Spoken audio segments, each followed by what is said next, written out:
Notre priorité de la présidence française, ça a été la science au service de la société, et vous verrez que, y compris dans notre choix de très grandes infrastructures de recherche, cette priorité se ressent. Alors notre objectif, vous le connaissez, c'est répondre ensemble, tous les pays européens, les 27, aux défis sociétaux qui sont posés à l'Europe du XXIe siècle, le vieillissement, les changements climatiques, la nécessité de nouvelles énergies, la crise alimentaire, les ressources en eau, les communications. Alors, pour faire un petit bilan très rapide des résultats de la présidence française de l'Union européenne, nous avons, la semaine dernière, adopté le principe d'un nouvel outil qui s'appelle la programmation conjointe. La programmation conjointe, ça va être une possibilité pour les États, à un niveau politique, d'identifier donc ces défis sociétaux et de lancer des programmes de recherche conjoints pour y répondre. Et le premier programme préfigurant cette programmation conjointe, ça va être le programme Alzheimer et maladies neurodégénératives, dans lequel 9 États ont déjà décidé de se lancer. Donc la programmation conjointe, un partenariat européen autour de la mobilité des chercheurs. Notre objectif, c'est de donner aux chercheurs, aujourd'hui il n'y a que 3% des chercheurs européens qui sont établis dans un autre État membre.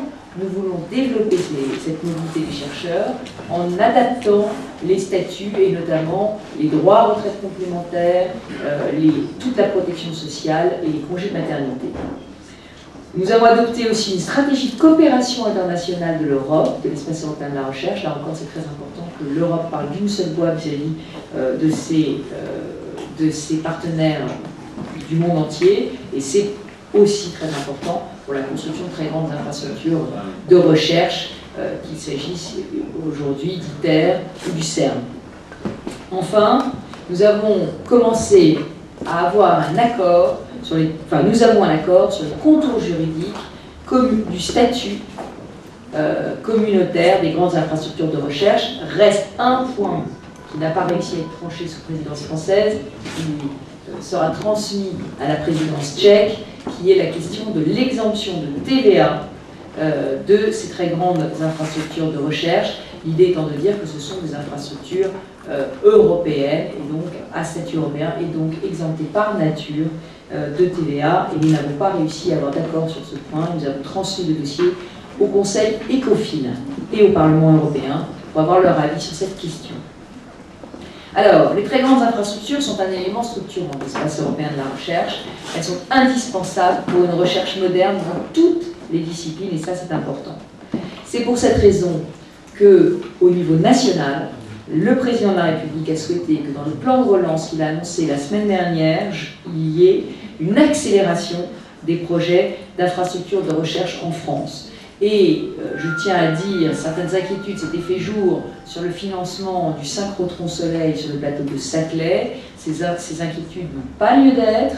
Les financements nécessaires à la construction de Soleil sont là, ils ont été budgétés dans le projet de loi de finances 2009, ils seront apportés par le CEA et le CNRS, et j'allais même dire, s'y ajouteront les crédits nouveaux du plan de relance, et donc il n'y a aucune inquiétude à avoir sur le financement du synchrotron Soleil, ni sur le financement d'aucune autre grande infrastructure sur le sol français.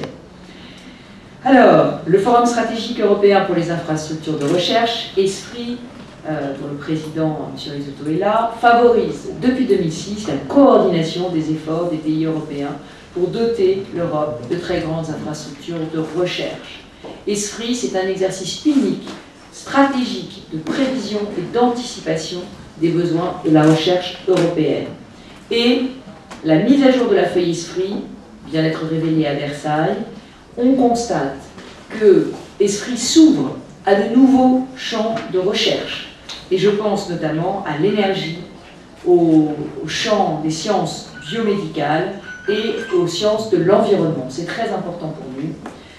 On voit que les sciences humaines et sociales font partie intégrante de cette feuille de route. D'ores et déjà, depuis 2006, 6 projets ont fait l'objet d'un accord entre partenaires européens. 11 projets sont en phase finale de négociation entre partenaires européens et 10 nouveaux projets ont été ajoutés à la feuille de route. M. Risotto vous détaillera tout cela, mais cela montre tout l'intérêt de cette procédure conjointe de mise en relation des États, qui est un outil supplémentaire au service d'une plus grande intégration et d'une plus grande efficacité de l'espace européen de la recherche. Et, j'allais dire, en ce sens, esprit, c'est aussi une arme pour rebondir après la crise, c'est une arme anti-crise économique. Monsieur Rizzuto. Merci, madame. Je parle en anglais, mais je m'excuse avec les francophones, mon vocabulaire est limité.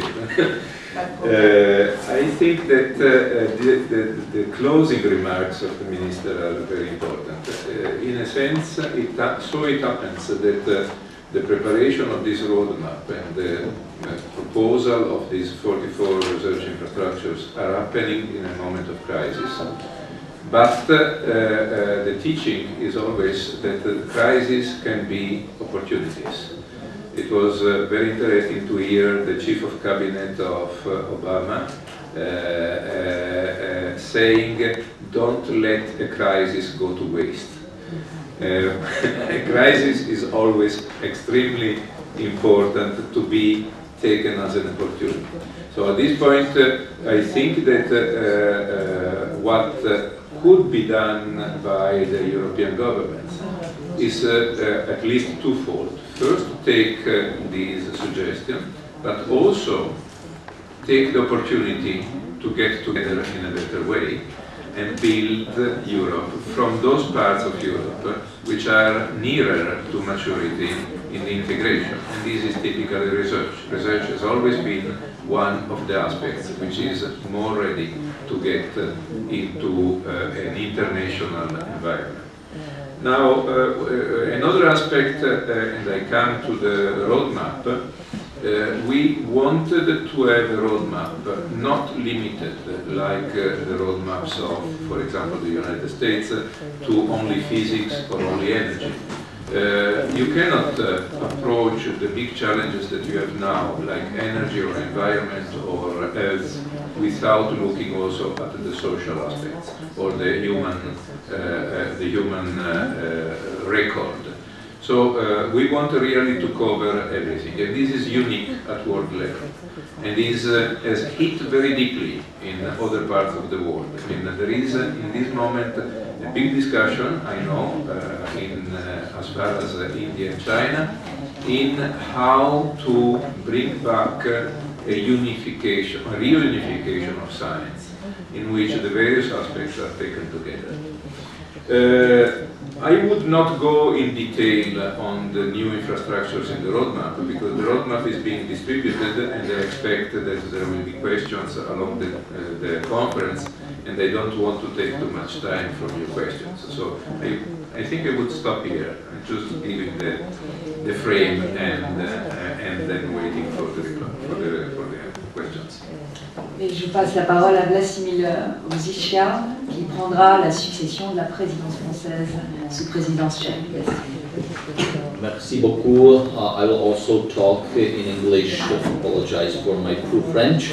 The Czech Republic is taking its presidency January 1st next year, and it will be for the first time when the Czech Republic, as a new member state, becomes a president.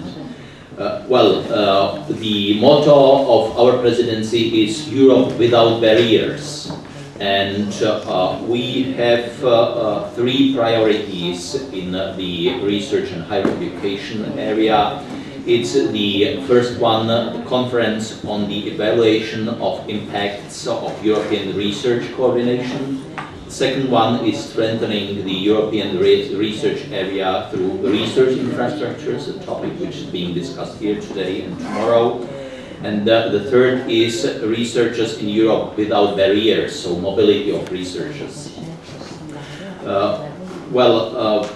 With regard to the research infrastructures, I just wish to reiterate what I said in my short lecture, that we wish to make use of the structural funds which are available in my country and in other new member states in particular.